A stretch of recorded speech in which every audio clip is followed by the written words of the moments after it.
و عباد الرحمن خدای تبارک و تعالی میفرماید الذین یمشون علی الارض هونا.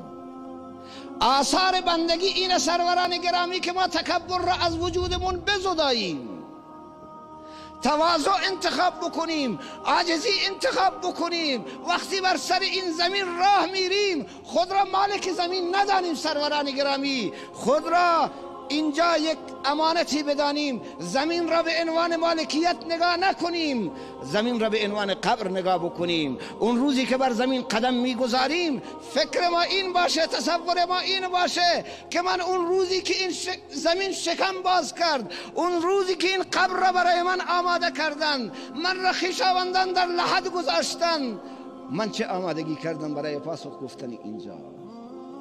هرگاه ما بر روی زمین با این نیت، با این دیدگاه رفتیم سروران گرامی، از انسان کمتر خطا صورت میگیره، از انسان کمتر طغیان صورت میگیره، از انسان کمتر سرکشی صورت میگیره، از انسان کمتر نفس پرستی صورت میگیره، از انسان کمتر خودمحوری صورت میگیره، از انسان کمتر خودخواهی صورت میگیره.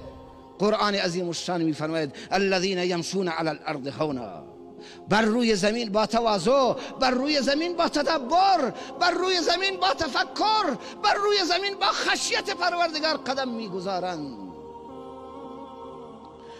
و بعد الله تبارک و تعالی میفرماید نشان بندگی تواضع است، نشان بندگی ایثار گذشته. اذا خاطبهم الجاهلون قالوا سلاما. اگر کسی باش برخورد کرد، اگر کسی بهش سیلی زد، کلام زیبایی بهش میده.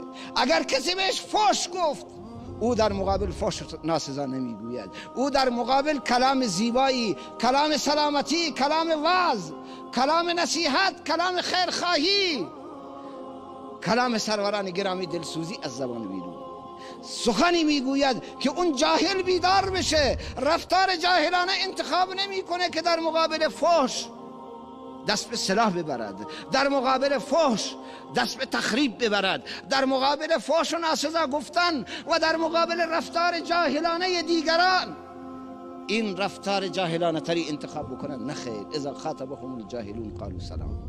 وقتی نادانان با او برخورد میکنن، با او تندخویی میکنن، این انسان میگه که من در مقابل این حرف تسلیمم. سخن زیبایی به زبان میاره.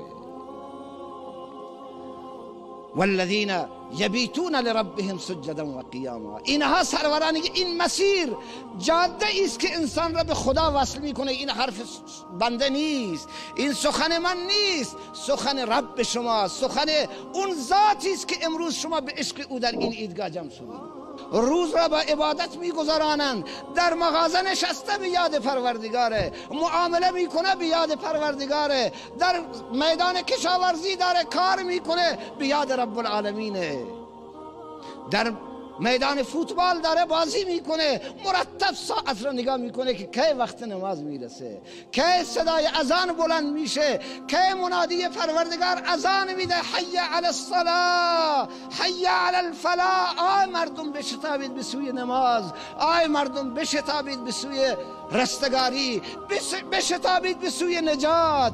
همهش فکرش اینه که چگونه به خدا وصل بشه. شب خوابیده و هر آن بیدار میشه، ساعت را نگاه میکنه، بلند بشه با خدای تبارک تعالی راز نیاز. والذین یقولون ربنا اصرف عنا عذاب جهنم ان عذابها کان غراما. سبحان الله. سروران گرامی، مشکل مسلمانان اینه که از قرآن فاصله گرفتن. ما نمیدانیم که در قرآن، در این سرمایه عظیم، والله العظیم، اگر همه دانشهای دنیا و اگر همه امکانات دنیا و اگر همه ثروتهای دنیا را بیارن، بازم با یک آیه قرآن عظیم الشان برابری نمیکنه. اهل قرآن بزرگترین نشان و بزرگترین ثروتش اینه که در قلب او آسایش میآید، اضطراب را الله تبارک تعالی از دل او بیرون میکنه، پریشانی را خدای تبارک و تعالی از دلش بیرون میکنه، چیزی که با هیچ ثروتی به دست نمیآید. امروز دنیا همه چیز داره ولی یک چیز نداره، آرامش نداره، آسایش نداره.